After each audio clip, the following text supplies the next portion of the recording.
Hi everyone. In this video, I want to introduce your second major writing project, the Causal Proposal Argument. It's a pretty big project. It's worth 25% of your grade, so it's the biggest, most intensive project we're going to be working on throughout this course. And so I want to make sure I go over it and kind of cover the guidelines, thinking about topics, all that kind of stuff. So this assignment builds off the rhetorical analysis. So in the first paper, you are looking at the arguments that others are making to particular audiences. And in this paper, you're going to make an argument to an audience of your own. And so I'm just going to kind of work down the assignment sheet and go over some of the key points for the assignment. So this is, as you'll notice from the title, there's two parts to the argument. There's the causal argument and there's the proposal argument. So what you're going to be doing is you're going to be first picking a topic and then arguing for your particular interpretation of the causes or consequences of a trend, event, or phenomenon concerning some aspect of digital media. So once you've done that, then once you've kind of laid out this argument for your reader, you are going to then present them with a proposal. Now that can be a solution to address an issue and say there's a problem here, it needs to be fixed. It can also be a proposal saying, hey, look at this. This is really something interesting. We need to do this more often or build on this. So this is not a paper where you have to be solving a problem. You can definitely do that. That's one of the ways to approach this. But how you approach it is in many ways up to you. So in terms of the topic for this paper, so as I mentioned, it needs to be related to digital media, and I'll talk about a couple other guidelines in a few minutes. But really, it needs to be focused on a particular community. So that can be a local community. So you can be looking at, say, an issue for the state of Arizona or the city of Tempe or Arizona State University. Or it can be an online community. It can be a digital community. So looking at Facebook or Twitter or Tinder or World of Warcraft. So all of these are different communities that you could be thinking about as your audience for this paper. So as you pick a topic, it does need to be specific. So broad topics like Facebook or cell phones, they're big. People have written books on them at this point, so you're not going to be able to do justice to a topic like that in a paper of this length. So as you'll notice, there's some examples for possible topics are things like specific recent technologies or platforms, social media like Yik Yak or Yeti, Pokemon Go, which is really new. It just came out this kind of past weekend and seems to be taking over my Facebook feed, apparently, would be, a great example of a recent technology. That might be too recent because I don't think anybody's written about it yet. But that's one route to go with this. Another route is looking at the effects of new or emerging technologies. So Coursera or other e-course software, apps like Uber or Airbnb that kind of enter into the sharing economy and the impact that those apps have on the existing economy for taxis, hotels, things like that. Or another route to go is local and state issues and legislation. So things like looking at how net neutrality affects a certain community, or the issue of revenge pornography, which is a pretty big one. And a lot of states are trying to pass laws, and some have passed laws to protect the victims of revenge pornography. But there's still a lot of states, like I believe Arizona still doesn't have one on the books, right? So that's an issue out there that can be talked about. So your goal is to do two things. So you want to establish a convincing causal chain linking the causes and effects together regarding your issue. So you're basically taking the next step from a cause and effect paper, which you may have written before. And in a cause and effect paper, you just kind of have to say this happened, and this happened. Here you're proving to your reader that these causes and effects are linked, and that's where a lot of your research is going to come in. So you're not just assuming we're going to take you at your word. You have to prove to us that there's this connection between cause and effect regarding your topic that you're arguing for in the paper. So once you've established that causal argument, you need to make sure you consider alternative hypotheses. So why is your interpretation better than somebody else's interpretation of the issue? You also need to think about counter arguments and opposing viewpoints. So why are you rejecting somebody's counter argument, in favor of the interpretation of the trend that you're presenting in your paper? Once you've done that, you're going to be making a proposal. You're going to be offering it might be a solution, it might be just a course of action for your reader moving forward. And to do that, you want to think about the societal and often kind of, impact or relevance. So why does this matter for your audience? Why do we care about this issue? Now, that doesn't have to be something that's world changing. So your proposal doesn't have to be, let's completely change everything we do about this. If we don't stop using Facebook, we're all going to become zombies that are slaves to our phones. Save us all. It can be a lot more focused and local, but it should be something, there should be some reason we're invested, right? So maybe we should think more about Facebook's algorithm and the impact on, how human factors, affect what we see in our news feeds and why that's a problem, things like that. So, the proposal to your issue has to be two things. It has to be possible, so it has to be feasible, something your audience can do, and also needs to actually address your issue. Now, one example is, let's say, okay, you're talking about carbon emissions in cars, and we need to get rid of them, and you say, okay, well, we'll stop driving all our cars tomorrow. Sure, that's a solution to the issue. Yes, it addresses the problem, but is it feasible? Is it something we could actually do in a place like Phoenix, Arizona, where a lot of what we, buy is imported from other states or other counties or cities? We don't have a great metro system, and it's 110 outside right now on a daily basis. So it might be something that addresses the issue, but it's not something that's feasible and your audience can take action on right away. So that's something you want to keep in mind. So your overall goal, the two parts here, is you're presenting your interpretation of a cause and effect sequence regarding an issue, and then presenting some sort of course of action for your reader to take action on it moving forward. So you'll notice in the what to do, what not to do section. So one of the big things is there's a lot of research for this paper that you'll be looking through a lot of sources. You'll be incorporating several of them into your paper, but this is not a report. This is not you just saying, hey, I found all this information. Here's what I found. It's your argument. You need to be using your sources to support your claims. So you will make the argument, you'll be making the claims, and then your research is your evidence to back up your claims, basically the proof to show your reader that you've done your work and you understand how these connections work. So I'll emphasize that again and again. Your research should be used as support for your paper, not as the basis for it. So it's also important to pay attention to key terms and ideas, jargon, things like that, and know your audience. So maybe your audience knows certain terms, right? So talking to a bunch of Facebook users, you don't need to define what Facebook is. But if you're talking to an audience of people who don't use Facebook, you probably need to spend a little bit of time telling them how the platform works, what it is, what it's trying to accomplish. So the same thing kind of goes with particular terms, right? So, if there's specific jargon that's important for your reader to know, that's something you want to lay out. But if your audience is going to know that and you kind of talk down to them, you're going to isolate them as well. So you also want to keep in mind, if there are terms that you're using in your paper that might mean something for other audiences, that's something you want to make sure you lay out up front as well. So thinking about like a term like performance, that could refer to many different things based on who you're talking to. You could be talking about car performance, computer performance, a theatrical play, a musical, how a sports team does on a given night, right? So, who you're talking to, what you're talking about influences what that word means. That's something to keep in mind as well.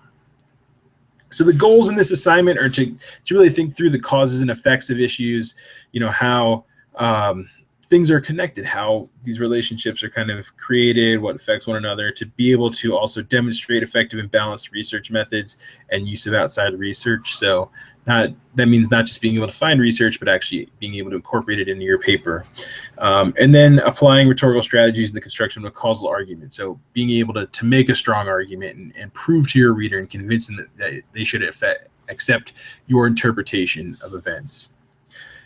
So you notice with the source requirement, I was just saying there's a lot of outside research required for this paper. So you need to have at least 7 minimum sources in this paper. So what they are is mostly up to you. They should be credible and relevant. Obviously, they should have to do with your topic, and they should be from credible sources and not just kind of the first 6 things you found on Google. The 7th one, at least, does have to be an academic peer-reviewed journal article. So that is the only kind of specific requirement in terms of a source. Beyond that, the other 6 are up to you. They do need to be a good kind of blend of different types of sources. So you shouldn't have 6 newspaper articles or 6 YouTube videos and 1 peer-reviewed journal article. So when you turn in your source list a little later on in the unit, I'll be looking over your sources just to make sure you have a good blend and you're on the right track. So now keep in mind that as you look for your peer-reviewed journal article, you might be doing a very recent topic. So, again, to kind of go back to the example of Pokemon Go, it's so new. I think it just came out this weekend, and it's I've seen in my Facebook feed, right? So there's a lot out there that people have written in terms of kind of, quick news pieces. Nobody has obviously had time to write an academic journal article on Pokemon Go. So if you search for that, you're not going to find anything. Now, that doesn't mean you can't find articles that are going to be helpful, but you need to kind of expand your search topics and your terms. So instead of looking for the game, you might look at mobile gaming, social gaming, virtual reality gaming, things like that. And an article that talks about one of those issues that could be relevant to what you're looking at might be the way to go here. So keep that in mind.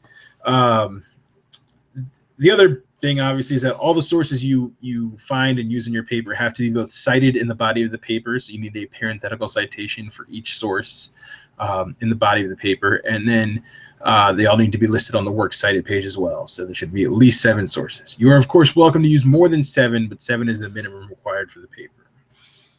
So in terms of selecting a topic, I already kind of touched on this a little bit, but you need a topic and not a subject. So the difference here is that a subject is usually broad. So an issue like cyberbullying, it's been around for a while. It's big. There's tons written on it. You're not going to be able to write a good argument about cyberbullying in 5 to 7 pages. Okay.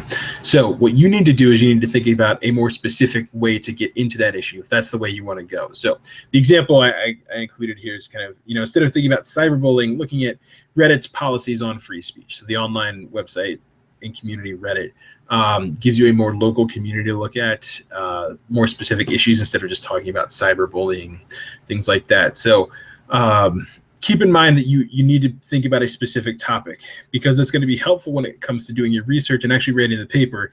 The more focused your topic is, the easier it is to say, hey, here's what I'm looking at.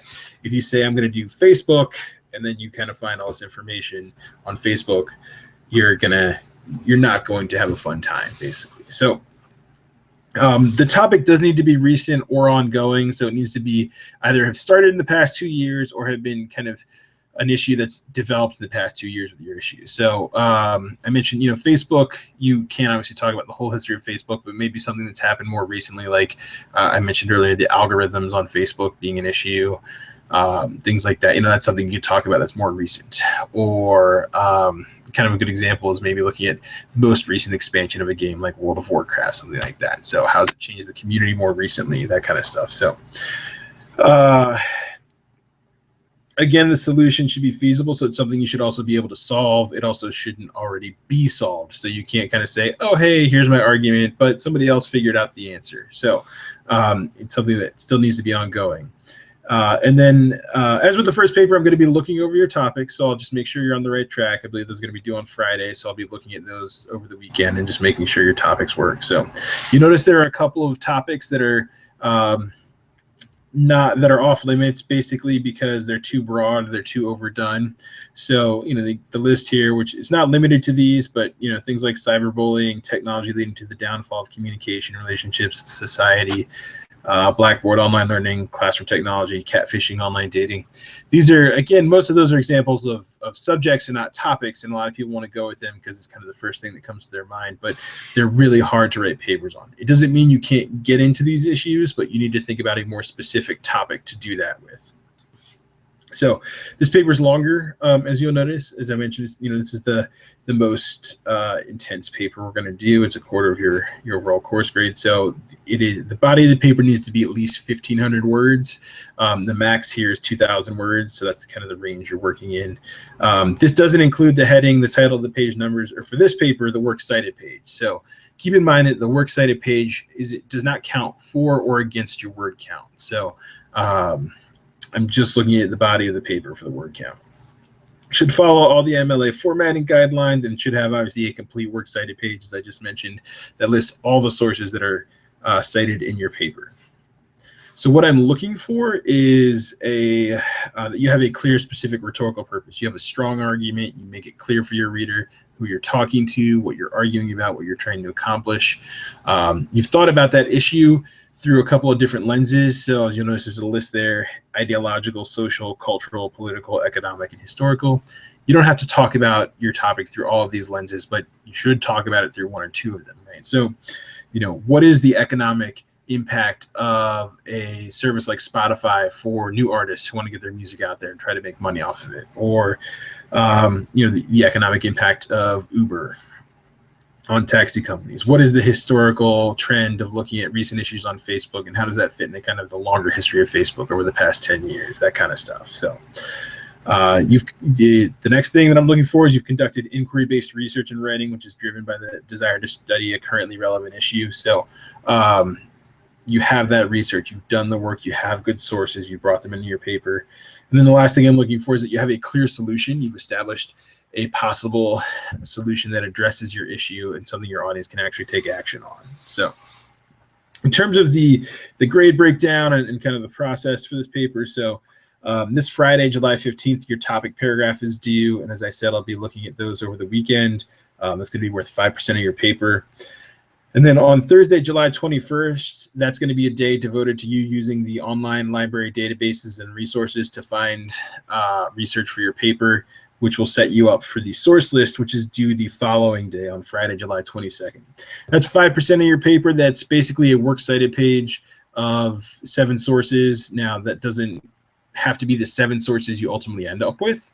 You can change those as you start working on your draft. That's fine. That's part of the process. But you are showing at that point you've done research and you have at least a good starting point in terms of your sources.